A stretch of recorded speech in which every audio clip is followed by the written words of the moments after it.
I see also already some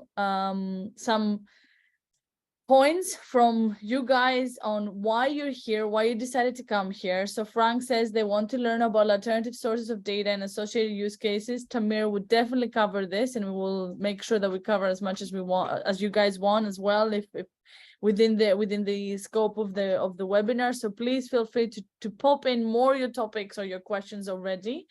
And Ben says, so he already has a question. So what are the most conventional data sets that you see across hedge fund clients? So techno music. Yes, Ben, we apparently are the techno kids. I thought it came from the United States, but hey. So I think this is something that we potentially will answer later. Tamir will answer that, but let me then start first by saying hello to all of you. Thank you very much for joining. I even see more people coming in, which is a pleasure to see that. So my name is Elena Bugia. I am the founder of Data Natives, and I'll be the hostess today.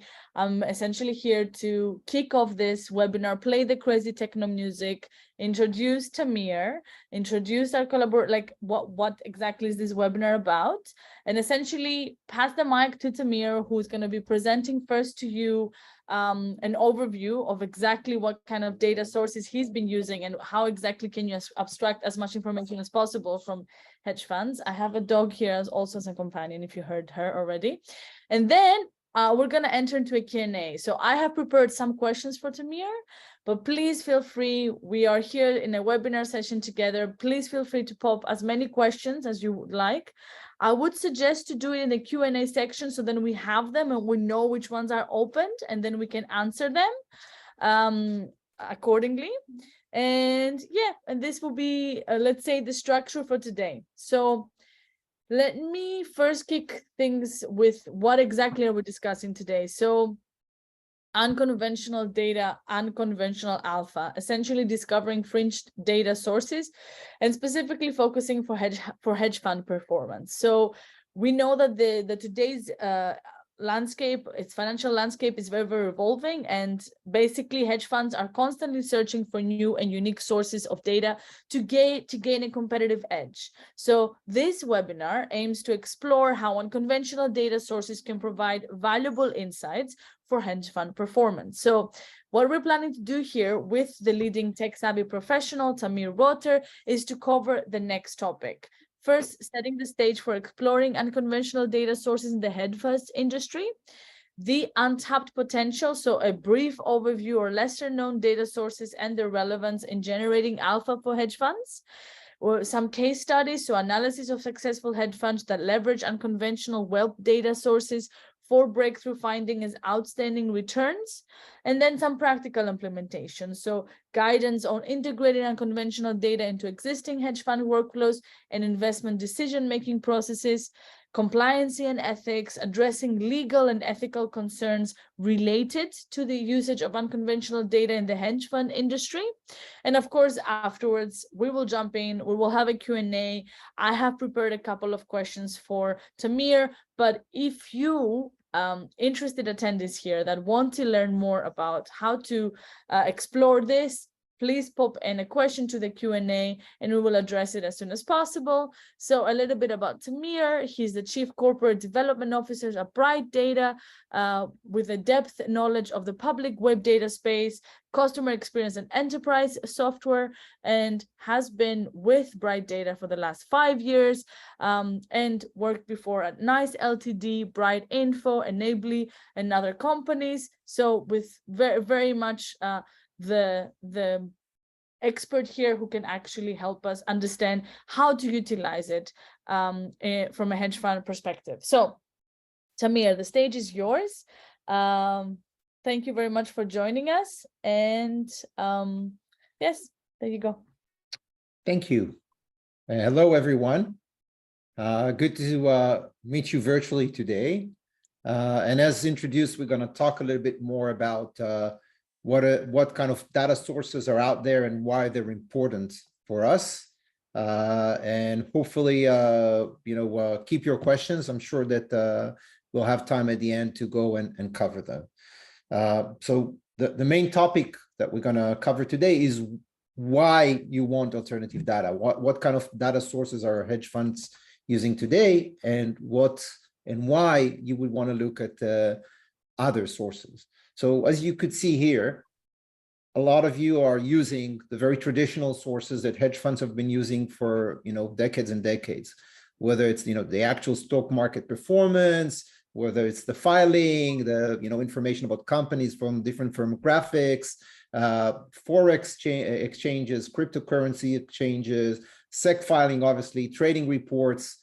They're all very, very important data, and organizations have been using them for a long time. But the real problem with them is that once that kind of data hits your eyes or your company's data flows, it hits at the exact same moment the eyes of everybody else. So it's kind of information that everybody is getting at exactly the same time. And with it, it's very, very difficult to differentiate yourself and to get some kind of a additional or alpha performance over the market. So that's obviously the problem with using traditional data sources. The alternative data is looking for information which is legitimate. It's public information, but it allows you to get ahead of the curve and get ahead of the competition. And specifically, public web data, as we'll see here, is really a critical source of information that allows you to understand things before others, just because you're looking at public data that other people who analyze exactly the same company, exactly the same stock, may have not aggregated and analyzed. And we'll see that in this session. So let's look at a short video that explains how one hedge fund is using web data and the availability of web data for their benefit.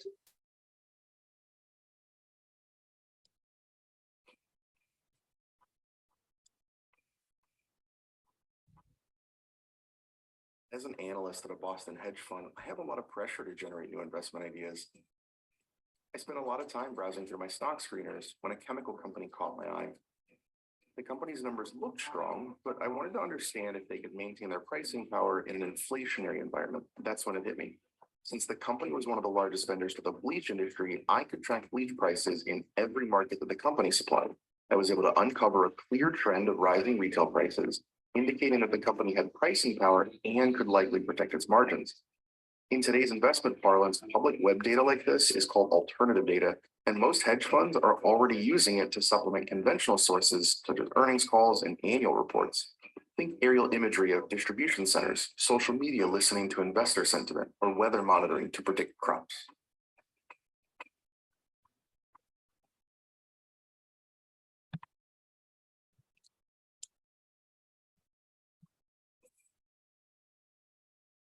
Okay, so we saw how a hedge fund has been using information on to decide on a chemical company investment, and I want to go a little bit into the details of that.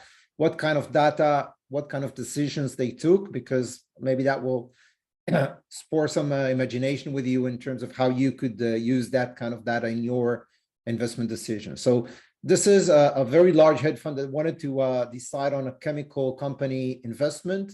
And they wanted to do much more of an understanding of the market in order to decide whether they're going to invest very substantially into it.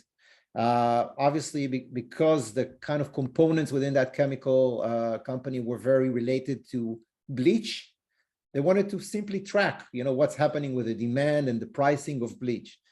So they've used web data to understand, what has been the price now and, the price history of bleach and related products over a period of time, what kind of ingredients are used by different products and materials that are used, volumes that are being sales, what is the sales seasonality. All these are signals that are available in web data or analytics on top of web data. Who are the players, who's the competition, reviews of players coming from social media.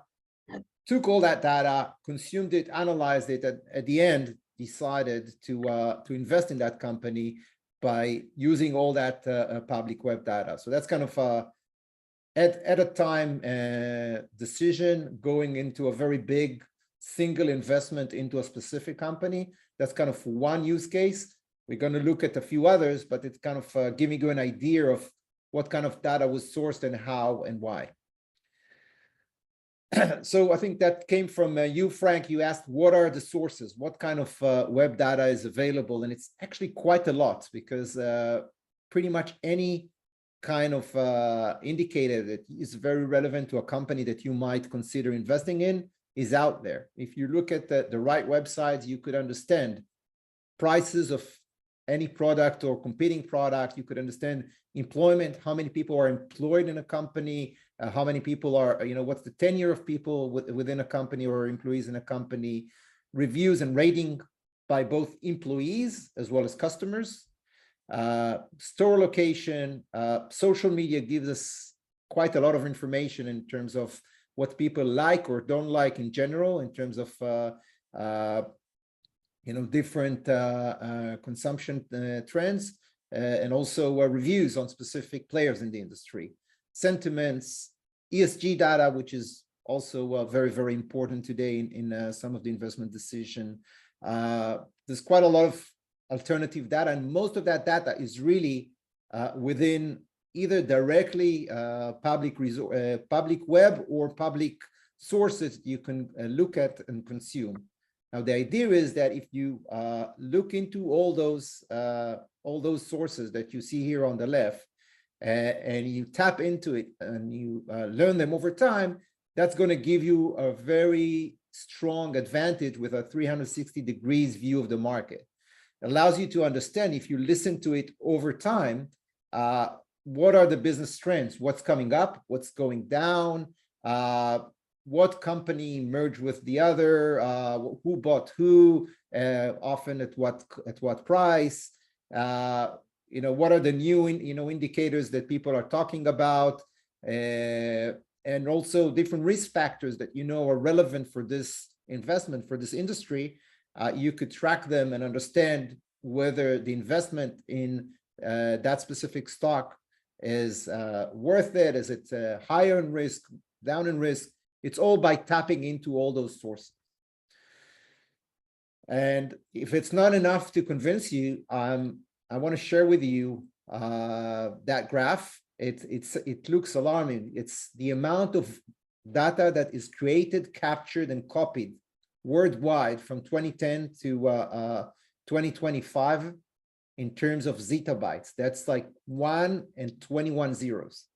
Okay, and you could see that the amount of web data is simply, exponentially growing. It has really become the largest database in the history of mankind, and it has pretty much any type of information you could think of. So if you're in investment, and if you're still doing a lot of investment just by tapping into very traditional sources, then you're missing that huge database that is changing pretty much in real time and created in real time, that allows you to get signals often before the competition. And that's why you want to make sure that you tap into it. How is Bright Data related to it, and why am I talking to you? Well, Bright Data is the worldwide leader in web data collection. We have a SaaS platform that helps companies retrieve, index, structure, and analyze public web data, and overcome a lot of the technical challenges of doing mass data collection from the web. We're going to touch on them very lightly in this session. We are a global company, more than 400 employees. We serve thousands and thousands of customers, including many of the Fortune 500 firms. Most of the leading global retail websites are pretty heavy users of our technology, and some of the largest banks globally. That technology that we're going to talk about, it's actually backed by 3,300 approved patent claims. So there's a lot of technology stacked around it.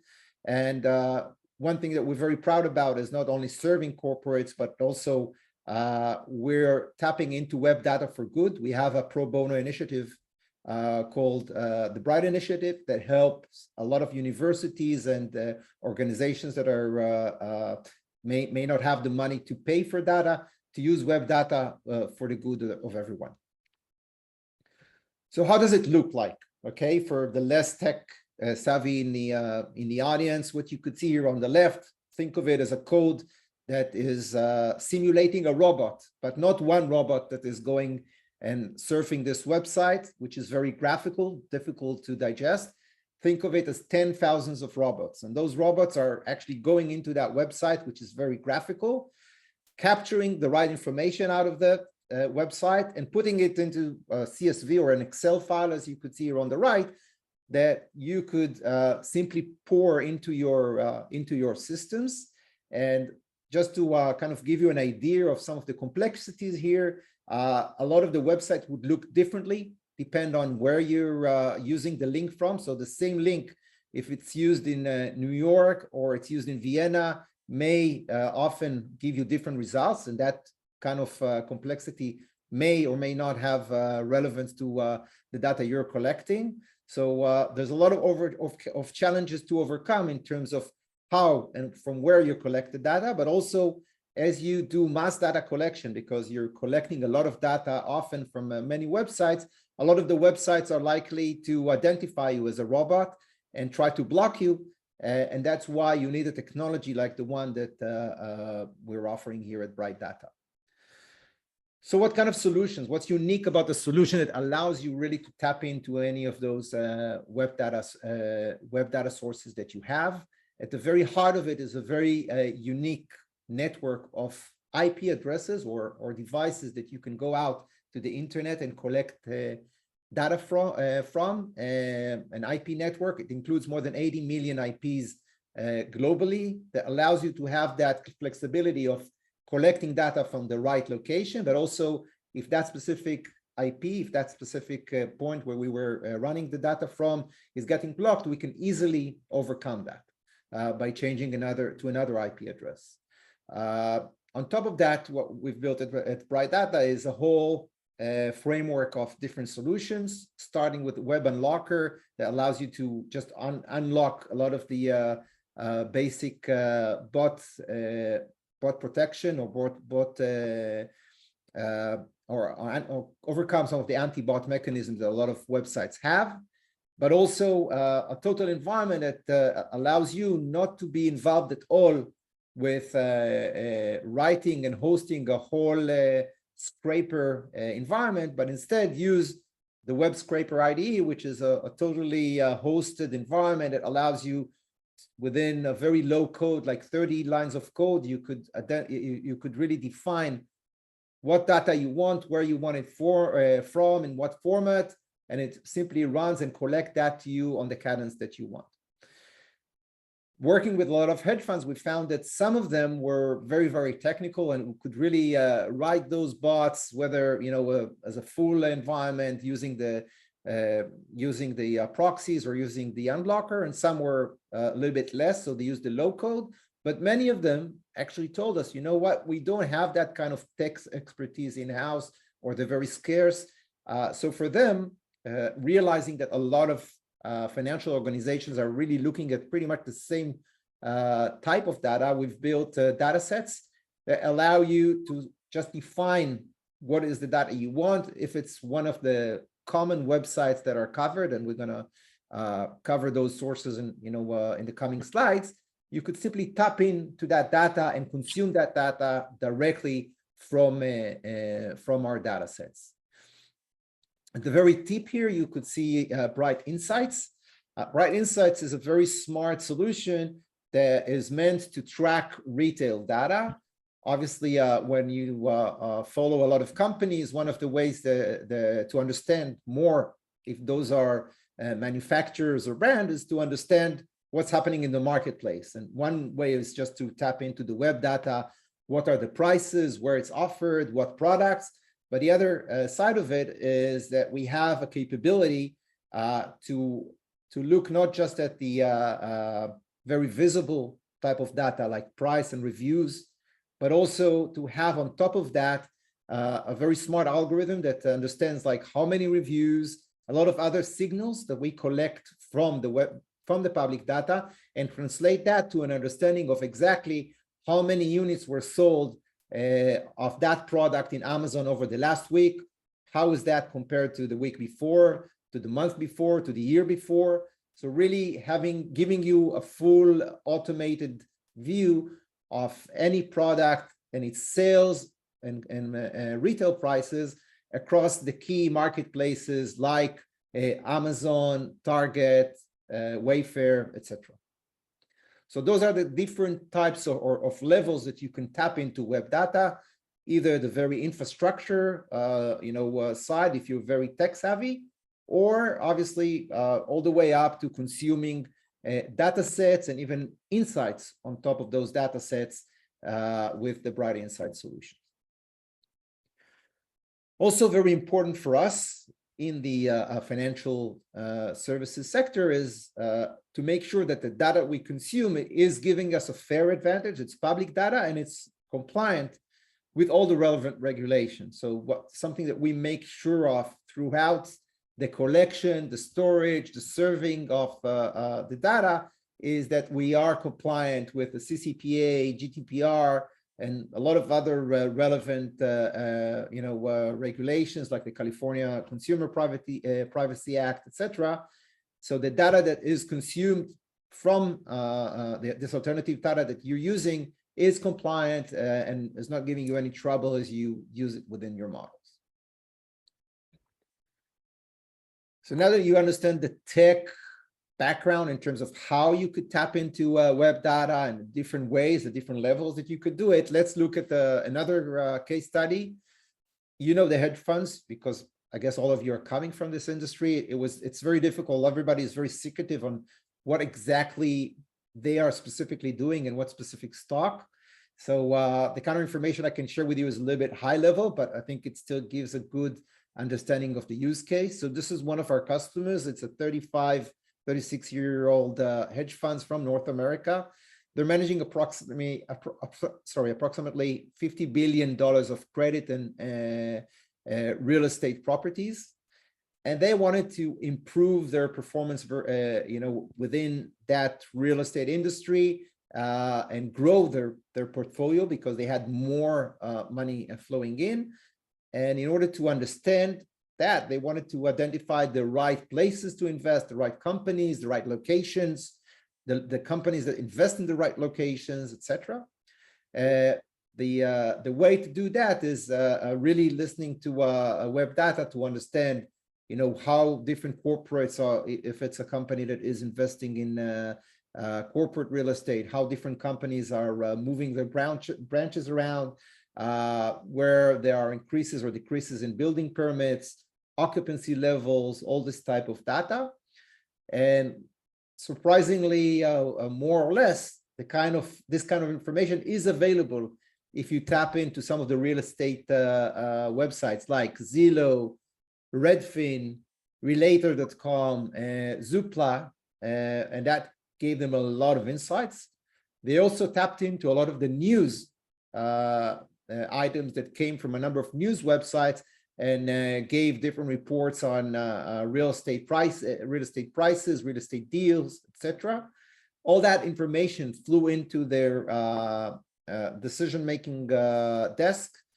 And obviously, this is not something that happened in a very short window of time, but it allowed them over the period of 2 years to get a very significant improvement in their performance versus the market by working with us. So what are those data sources? We spoke a little bit about the technology and how you can tap into different in different ways or different tech complexity of tapping into web data. But what are the real sources that you could really tap into? So one is, if you're interested in just information about different businesses, what's happening in them, we provide today as ready-made data sets that you can simply consume the data from.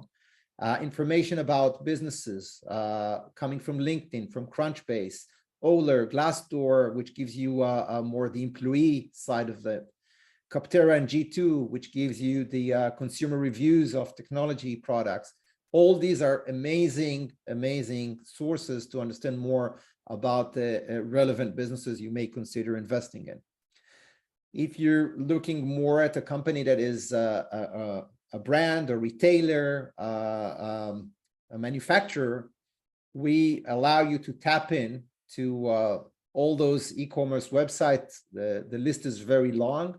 You could see here just some of the retailers, understanding everything that is happening there in terms of the offering, the pricing, the competitive offering, and as I mentioned, with Bright Insights also, how many units were sold, who's gaining market share, who's losing market share.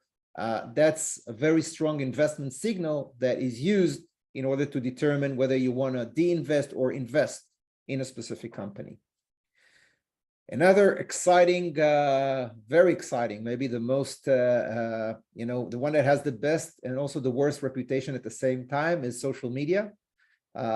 You probably all aware of how Reddit and different initiatives within Reddit allow different stocks to go up and down. So if you want to tap into Reddit and what people say in Reddit about different stocks, different topic, that's very possible. But obviously TikTok, Twitter, Instagram, what people say there, who are the key influencers there, what are they saying? This is very, very strong signals for you to use within your investment models. If you're more specific into understanding changes by geography, that's more relevant often to people who invest in real estate or in shopping centers and those type of investment. There's a lot of information you can get from Google Maps, from different reviews by geographies, as well as a lot of aggregated data sets that give you geospatial information on what business is moving in, what businesses are moving out, how many consumers are getting into different location. All that information is available as a data set. And as I mentioned, a lot of the real estate website, you can simply listen to them and get an understanding of where prices are going up, where prices are going down, where there's more units available for sale or more units available for rent. And that's also a very strong investment signal. Other than these specific websites that you see here, you could also tap into a number of websites and get an understanding on employments and hiring trends.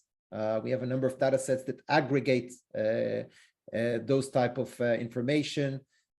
Social data we mentioned, understanding hotel occupancy, hotel pricing, and then forecasting what's going to be happening with these indicators in the coming few months. Again, that's a very strong leading indicator. ESG data, there's a lot of signals that you can collect from different websites that can give you more insights, both on ESG scores, but also on how those scores match different news items around the ESG performance of a specific company. Brand and marketing data, whether people are talking more about this brand or more about the competition, how is that changing this month over the last month? Understanding information about product pricing and placement in different websites. So also that's something that worth mentioning. It's not only about the price, it's also where your specific products are placed in the key marketplaces that will impact your future sales. So if you have a strong selling item, we could tell you it was strong selling in the last week, but if it went up in where it is on the website, which is also information that you can collect from web data, it probably means that Amazon, in this example, is betting that you're going to be selling more than some of the other players. Availability, different products become out of stock. That's also something that's going to impact the financial performance and the sales performance of the relevant brands and allow you to better forecast the demand and the sales of those different brands. Obviously, if you follow relevant website, that you could get full understanding of public and legal proceeding against different companies. We also aggregate some financial data and historical financial data that could be very relevant to some stocks. So there's really wealth of information that you could listen to. And last but not least, Google Trends, search results analysis.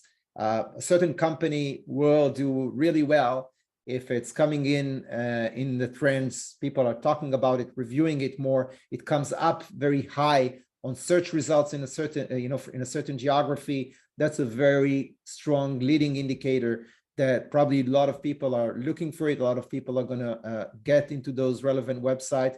And again, it's a signal that you can use to determine that this company is probably going to get more traffic, more customers, or the other way around. If it was very high a month ago and it's going down now steadily, it probably means that other companies are getting the attention of the consumers.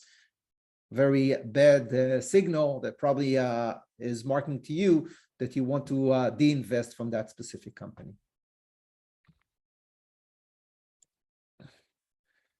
Okay, so we spoke a little bit about some of the use cases that I could share with you around specific decisions, like big decisions.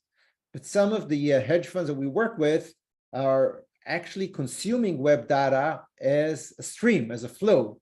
And in order to do that, it sounds very, very complicated, but in fact, it is not. So the way to do it is to follow the 4 steps that I'm going to share with you right now. It really starts with thinking really wide, being what we call data creative. What are the different type of data streams that are available out there in the public web that I could translate into a data stream that I can get into my system? So you build a very large stream of either already made or already available historical series, or you start consuming the data from now and you build within, say, a quarter or two, the kind of historical baseline that allows you to understand what is available there. And you obviously compare how those many data streams compare against the stock prices that you're tracking. And you're trying to analyze the correlation, and you do need enough time to have a meaningful formula, but it's very, very strong. After you've analyzed that with enough sources over sufficient time, you could really get to the third stage, which is isolating. What are the data sources that I want to consume for the long run that are really leading indicators, are really signals, strong signals, when I want to invest or de-invest from that specific stock? So it takes a little bit time to invest and to train the model. It's not something that you get to in a day, but it really allows you to get into a very, very strong competitive advantage if you build it and you build it right, because you're getting those data stream flowing on a daily basis, sometimes even twice a day if relevant, and you know exactly what is the impact or what is the likely impact of changes in those relevant indicators on the on the forecasted price of that stock, the performance of that stock. Because you've analyzed that over time. Obviously, once you reach that, you consume that over time. You could link it, and we have a few customers that are linking it also to algo trading. So when different signals come in, their algo trading is smart enough to use it in order to have automated sell or buy orders in order to increase or reduce the holding of a specific equity. So let me summarize. We covered a lot today. We understood that there is really a revolution. We call it the web data revolution in terms of the availability of data. There's so much data around us that can give us that competitive edge. And those people who are able to get the alpha, they're smart about isolating the right data sources, tapping into them, and making really use of them. So the alternative data is there, the sources are there. You just need to make sure that you identify them, you listen to them, and obviously you do it with a partner that gives you them on a steady basis and in a compliant way. And if you do it, that's really a click of a button. It takes time, but it's a click of a button. The data is flowing in. it's going into your models and it's getting you that market alpha that you probably want to get. So that's the secret sauce in a nutshell. And I'm very, very, very much looking forward to getting some questions from all of you, trying to kind of give you that view of how that general market view can translate to your specific use cases. Thank you so much, Tamir. Very interesting to understand also, as you already said, like it's definitely an industry that information hasn't been shared that much, and it's interesting to know where you can get the right data sources and how you can utilize them. And our attendees have really been sucking like sponges, like getting as much information from you as possible. And I see already 5 questions here. We can start. I mean, I would suggest we can start from the audience right away if you'd like. And then if there's anything else that we can cover, I have also some extra questions, but I think the more we interact here with the audience, the better. And one thing I wanted to ask actually everybody as well is to tell us what kind of background they come from. So first, we take the questions actually from the general chat, and then we can take the questions from the specific Q&A chat. So if people start asking questions, we don't lose, or saying things in the chat, we don't lose those questions. So I'll start with Matt, who asked, what kind of data do you have on condos and apartment buildings, if you have any data? So obviously, a lot of that data is available in websites like Zillow for the US, realestate.com.au in Australia, and there are different websites depending on the geography that you're tapping into that give you different type of data.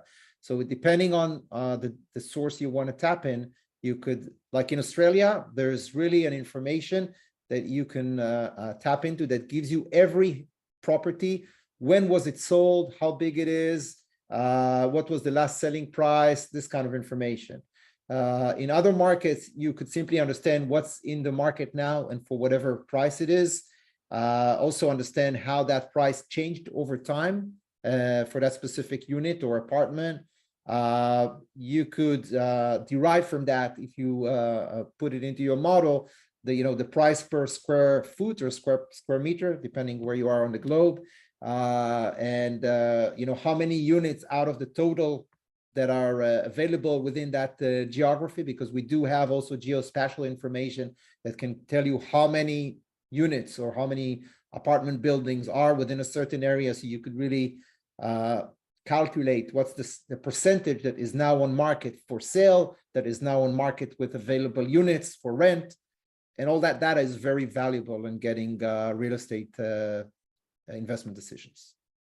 Thank you. And from Jay Bond, you actually covered a bit about GDPR and how to be compliant. And there's, of course, the main question here, since all of these different countries have variations legal statuses about regarding data collection. So do you, for example, asks here the participant, if you respect the robots.txt or provide a postmaster abuse email, collecting data legally? I mean, how do you indicate basically the impact on data reliability and completeness? Okay, so the data that we collect is only open web data. So depending on the target website you're interested in, some of them require you to sign in with the username and password. That's making the data not public and requires acceptance of whatever terms and conditions. We do not collect that data. The data we collect is only the data that is visible for you as public web data. It doesn't require acceptance of any terms and condition. And there are a number of court cases where, at least the US court has determined that as long as you're not signing in and you're not accepting any terms and condition, it means the data is in the public domain and you're allowed to go out and collect it. And that's the only way that we would be collecting data. So that's one angle of it. The other angle of it is that we have a very strong compliance process throughout our infrastructure. So it starts by, those devices that we collect the data from. As I said, it's often real users' devices. Those real users are getting full information and have they have to agree that we would use their devices in order to collect the data, and they can anytime remove us. It starts there. And also we have a whole monitoring process to make sure that the data collection that we do is not adversely impacting the websites we collect data from. We're not like overfishing to the extent it would be difficult to fish tomorrow. We're very, very careful to make sure that the data collection, even if it's not today a legal requirements, we're kind of putting in self-regulation to make sure that we do it in a way that would not harm the ecosystem. And there's actually a lot of information about our ethical data collection and legal on the brightdata.com website that you can tap into if you're interested into going deeper into those points. Fantastic. I think a follow-up question from Apostolos actually about the data quality. So you mentioned that you essentially collect data that it's open and available. So how can you ensure that the data quality from this kind of data, web as a data source, can have a, how can you ensure that they should have a high quality of data when essentially when you're using web as a data source can have a vast area of problems? So is it something that you consider? Is there a specific way that you make sure that you monitor the quality of the data, there's no misinformation? Okay, so what we provide you is the ability to tap into what's happening on the web. Now, your wisdom, your science, your art is actually taking what's happening on the web and translating it into meaningful insight. It's not our role, okay? If there is a campaign in Reddit, a lot of people are saying something, and that's, whether it's true or not is not relevant. It's just relevant that they have said it and who said it. And we could also give you tools to understand who's behind those posts. Is it the same people or is it other people? All that information is available. But it's your role as an analyst to tap into that data and say, it's legit, I should take it to its exact level, or I should be more careful in how I consume it. And obviously we know that in social media, as an example, it's an area where a lot of times we see that people exaggerate things. We get a lot of information that is repeatedly voiced by users who are not often there, and they might not be legit users. So because you do have the ability to get all those insights, to understand who's saying what they're saying, all that information is with you. You have the ability to decide how to utilize the data. We do not do it. So we are just a way for you to listen to alternative data. We are not the interpreters of that data or the ones to tell you how credible that data is. It's credible to the extent it really came from that website and it really is what it says on that website. Anything beyond that, it's up to you to decide. Thank you. I think that's very important, actually. And I think especially in the current day and age when we are facing about all of this new tools that essentially provide us with even more data or summarizing different sources of data. So being self-critical and being able to look at what are the sources you're using or what are the data tells you. It's definitely a very important topic. A less data focused question and a more general question that I'm sure other people also have here in the audience is, would you be open in sharing those slides that you just presented? Absolutely. Awesome. So the anonymous attendee can be happy, and anyone else has the same question. And I have two questions now from JJ. So one is, how do you filter out false correlations and avoid type 2 errors when using the data form, so many and highly various sources? So again, this is a question for the data analyst on the hedge fund side more than it is for us. I want to make sure that it's clear what we are providing is not some magic tool to give you that alpha. It's just that magic tool to listen in a reliable way and collect in a real time data that is coming from those websites. So anything that has to do with understanding real correlation from false correlation, building your statistical model, understanding errors in that model, all this type of information is very, very important job, but it's a data analyst's job within a hedge fund. It's not what we provide is the ability, which is a very strong ability to really tap into those alternative data sources in real time. But you need to be very careful in how you analyze them and how you interpret them into investment decisions, and that's not something that we provide. Frank actually just had a question and he needs to drop as well. But I wanted to actually take now the opportunity, maybe go back to also some of my questions related to your presentation. So you've really uncovered a lot of stuff regarding like how essentially can a hedge fund benefit from the vast majority of data that is out there on the internet. So I would like to ask, what are some of the key challenges that hedge funds face when integrating unconventional data into their investment decision-making processes? Okay, so it's really a challenge because there are so many different data sources, and one of the difficulties is how do you choose those sources? So, as I said, it's usually a very there's a lot of work in the beginning to try and scan and decide what are the potential data sources you want to tap into, and then a lot of work to start and consume them for significant amount of time to build a data model. And this is the big challenge.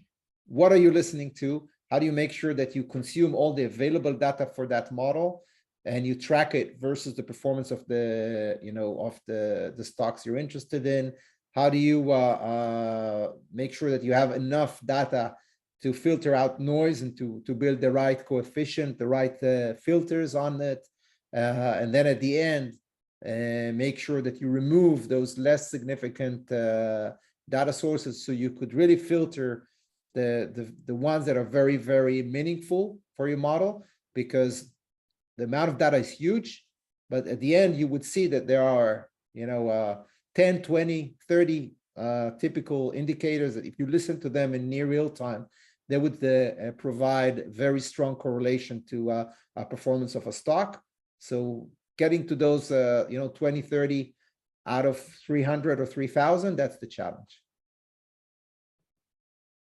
Can you give us some examples of the type of unconventional data sources that hedge funds have successfully leveraged in the past?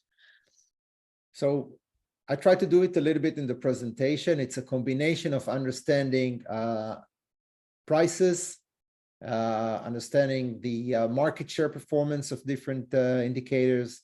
It's listening to news and analyzing this, some kind of indicators that come from the news in real or near real time. It's understanding specifically in every industry, it's a little bit different, but social media, gives you a lot of information, and the strong players, some of the large players in the hedge funds industry are all implementing social media listening as part of the model. Specifically in real estate, we gave some examples of understanding of what's in the market, what's going out of the market, whether a unit is offered for $200,000 today, and then tomorrow or a week later, the price goes down, and how much it's going down, and how often it happens, and how long it's in market. That's also a very strong indicator. You really have to be I'll repeat that phrase, data creative. You have to be very smart in understanding what is your market, what are the things that really impact your market. It's not about having access to data because the data is there. We can get it to you.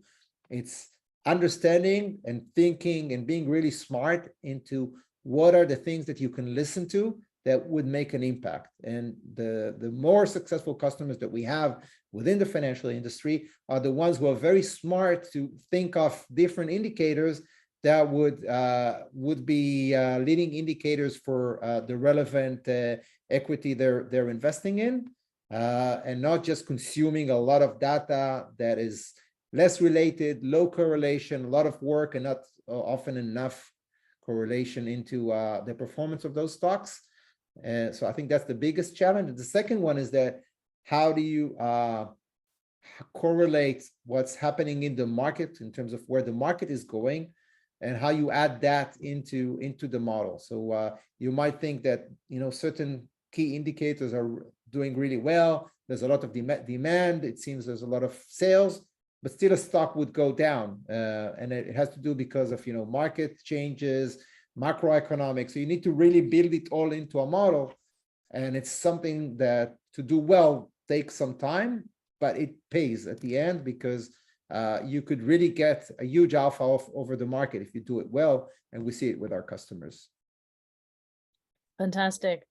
I mean, you mentioned social media as like an unconventional data source. So, and can you give us an example, for example, of like how can social media be used as an investment signal? So if you're considering to invest in, let's say, a soft drink, okay, you could see what people are saying about their experiences, how people are reacting, how many people are, there's an image, you could download images of people drinking different cans, and how many of them are with this or with another. You could see the mentions. You could understand who are the key influencers. We have a data set, a ready-made data set of the key influencers on different topics in different countries. And you could see who are the key influencers and within that domain, and what do they say about one product or the other. There's so many different ways that you could look at it. And again, the key thing is try to think what it is you're trying to understand, how you could understand it. Often the Bright Data account managers are very knowledgeable and are able to tell you how it could translate to the right sources, then tapping into the sources, then filtering out. It's a process. It's not something that happens in one day, but it's worth going through that process because it really gives you an edge. Following up to that, Albin actually asks, how do you often offer test views into data? So on that regard, do you provide subset of the data or mask specific data columns? How do you do it? So obviously, when any data set that we offer, you could get a sample of it, and you can try to understand it and see how it fits your model, and and whether it's right for you to consume. So all the data sets that we offer, typically you could get a view of them. If it's the Bright Insights, then usually some elements of it we also offer on a trial basis if needed. All depending on the specific industry, the specific use case. But there are different ways that you can experiment with the data before you consume it. And at the end, you really need to consume it over time to understand if it's valuable or not.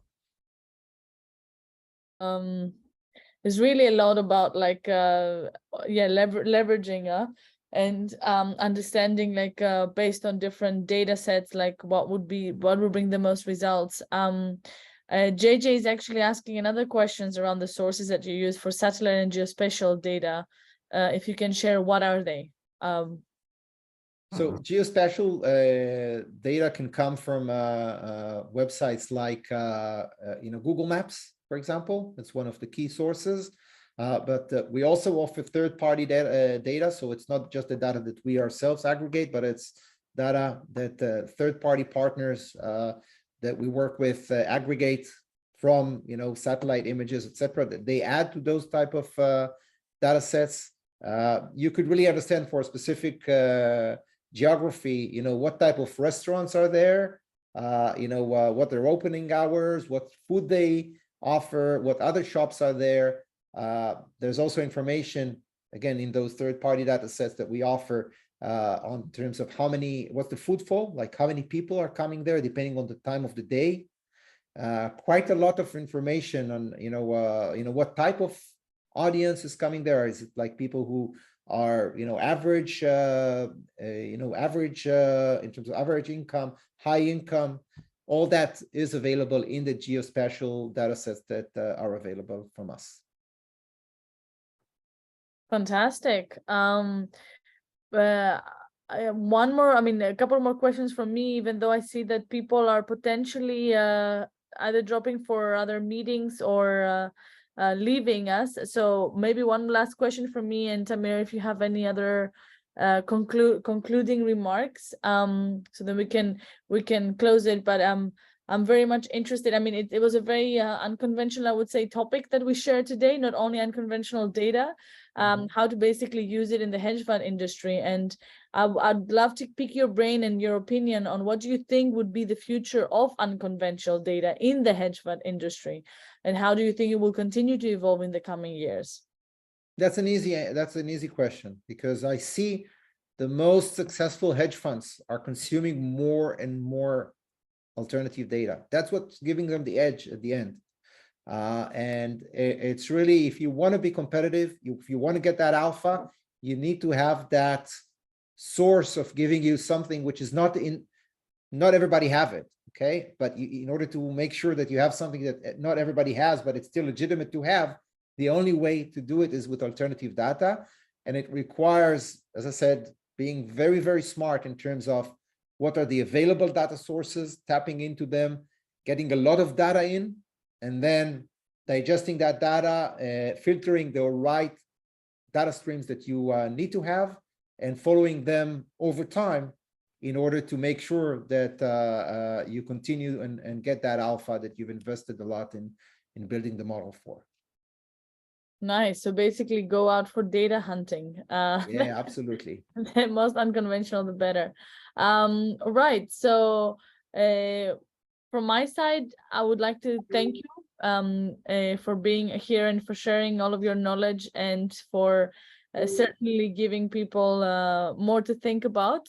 I don't know if anyone here from the audience would like to ask anything else.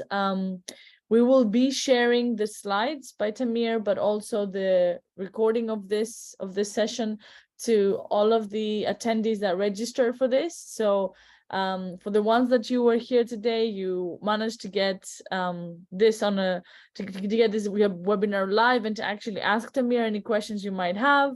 And anyone else watching it here afterwards, you will get an email. I mean, of course, you probably have seen already the email, so you can ask Tamir anything by responding to him. So we will make sure that we connect everybody. And yeah, from our side, thank you very much to Bright Data, and Tamir, who came here and shared with us what they're working on and what are at the forefront right now of the data revolution, of the unconventional data revolution, and what other alternative sources we can think about for actually like improving as much as possible, and for using it in a hedge fund, which is for sure something that is very interesting to consider. Anything else you would like to add, Tamir? No, just go be data creative and make that alpha. Yes, be data creative and make that alpha. Love it. Awesome. All right. Thank you. Take care. Have a good day. Ciao. Bye.